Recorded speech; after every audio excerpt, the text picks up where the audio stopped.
Sanazaro. We miss you all very much, but it's been very fun to see everybody on Zoom. We got asked to do the vlog this week, and it's a super exciting week because the EGGSCELENCE challenge is going on. You can hear kids screaming for us inside because they're always here. So for our vlog, we're going to base this on one of our favorite books that the kids love to read. We've actually read this the last 3 nights in a row. This is called The Friend Who Forgives, and it's about Jesus and Peter. And I'm not going to read the whole thing, but you should read it. It's very good.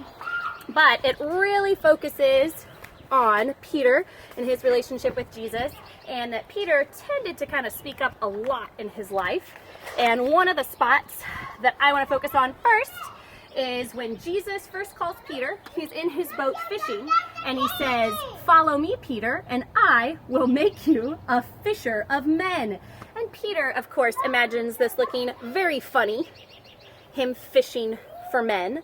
But Jesus says, "Oh, no, no, no, no. It'll look like this." Jesus explained that just as Peter liked to search for fish, Jesus had come to search for people who need forgiveness. And at this point in time, we are all people who are stuck inside together or stuck in the same spot together, and we might all need a little bit extra forgiveness right now as we're working through kind of a rough situation. So, your challenge for today is to watch us go through our social distancing day, and you have to search for the eggs. Some will be Easter eggs, some will be other types of eggs, and you have to find them. The directions will be listed below. You get to join us on our wild day.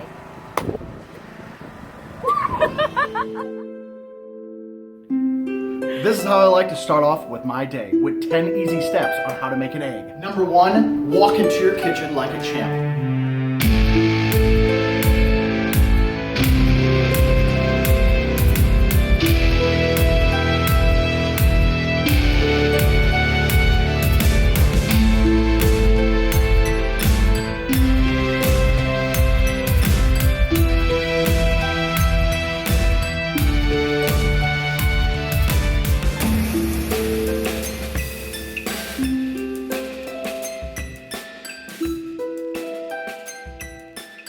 Number 2, make your eggs appear.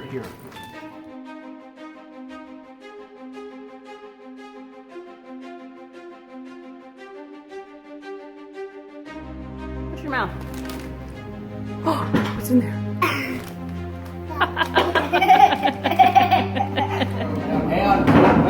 Wait.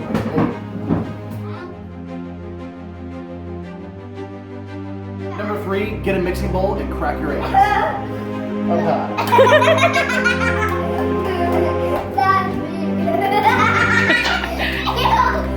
Oh God, okay.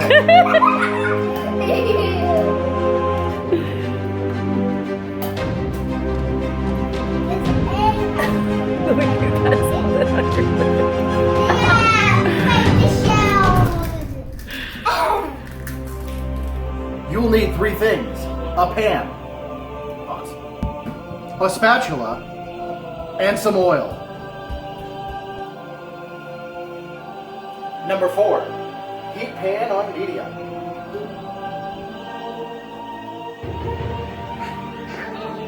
Hey. Number 5, select a child to mix your eggs. Mix the eggs, child. Next, can I mix them? The next. Excellent job. Your turn. Excellent job. Your turn. Excellent job. My turn. Beat until well. What is well?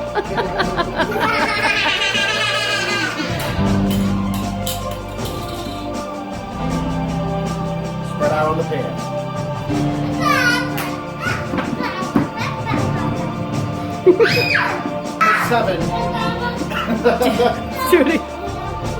Number 7, add your mix.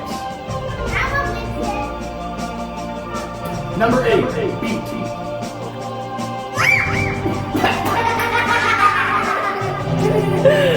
Salt and pepper to taste.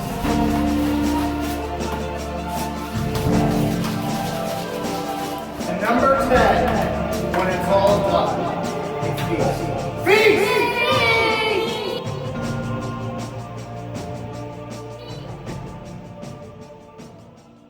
Are we ready to feast? Yes. What are we gonna eat? Hash browns. Hash browns.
Dada, after this one, I'd like to do the This guy's so nice, you actually don't have to scale this if you don't want to. I plan on pan frying this fish. The scales actually puff up and add a nice crunchy element to the fish.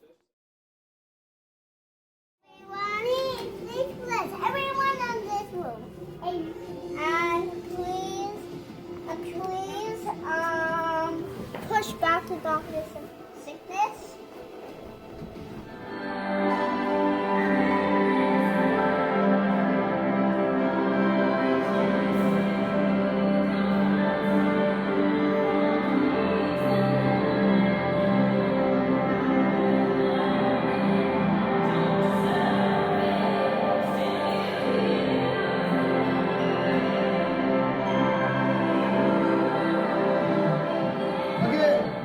We like to rock.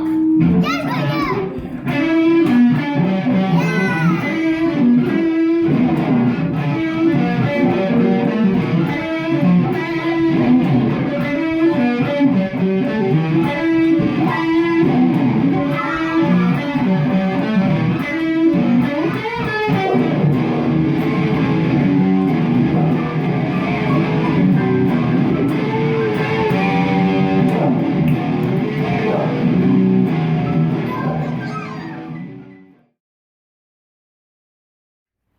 You must never touch a spider unless it has a cake. To touch a hungry spider is a silly move to make. Why? Feel the spider? They'll bite you.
I'm back outside again because this is where it is quiet.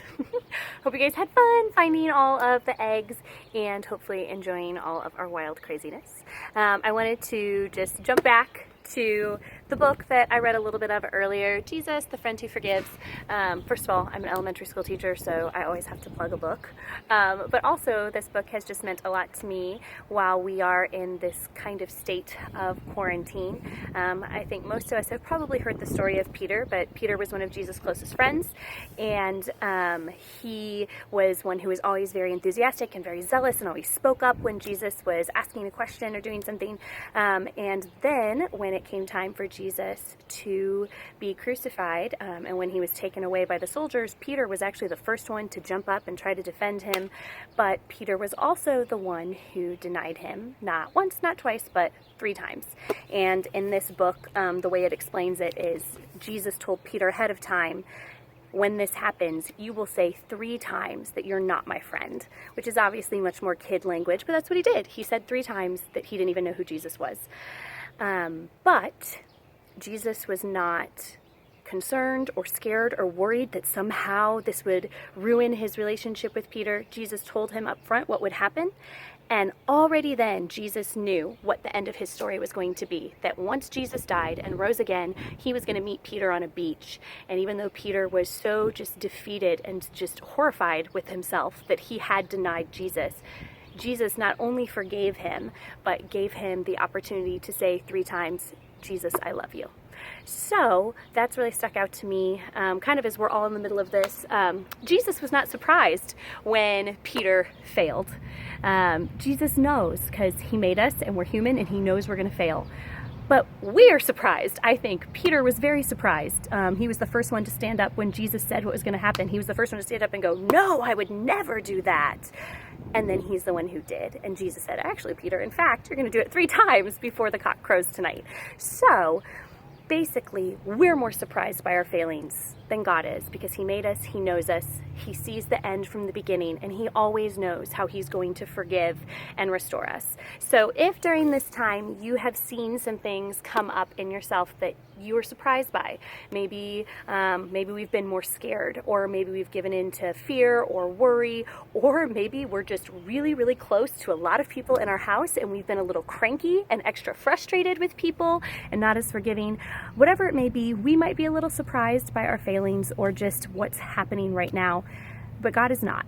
He's not concerned. He's not worried. He has had a plan in place from the time he created the world and from the time he created you.